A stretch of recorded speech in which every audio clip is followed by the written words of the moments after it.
Chochote ambacho hakitoki kwenye Biblia, hata mimi ningeweta kikatae, kwa sababu wamechoka maombi, ni wavivu. Shetani anakushughulisha wewe, si unataka ready made kila kitu.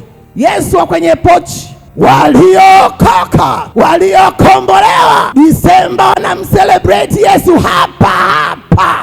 Lakini waje madhabahu, lazima uende ukadhuru madhabahu. Unajua shetani hakuhurumii, yaani shetani hakuhurumii kwa namna yoyote, kwa njia yoyote. Ibilisi hana huruma na wewe. Tatizo wewe haujui. Halafu hawa watu wenye ushirika na madhabahu za kuzimu wanajifanya wako, wanacheka. Ana upendo. Huu sio upendo wa Mungu. Kama akipika mboga kuja naye, mwenzangu, kuna kamboga hapa, nimepika vijana na mboga, nimeweka nazi, hebu onja kidogo. Kwa sababu si mtu mwana, kumbe ndani yake ana kutu.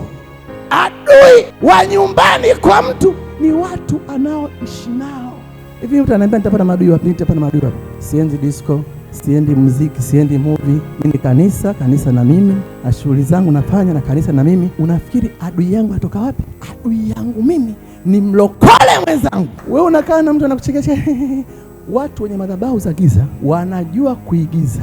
Akitaka akupende, atakupenda. Kwa sababu jamani, mtu ananiambia mpaka anasikia vibaya. Si upendo wa Mungu. Kaa kwenye magoti, kaa uombe.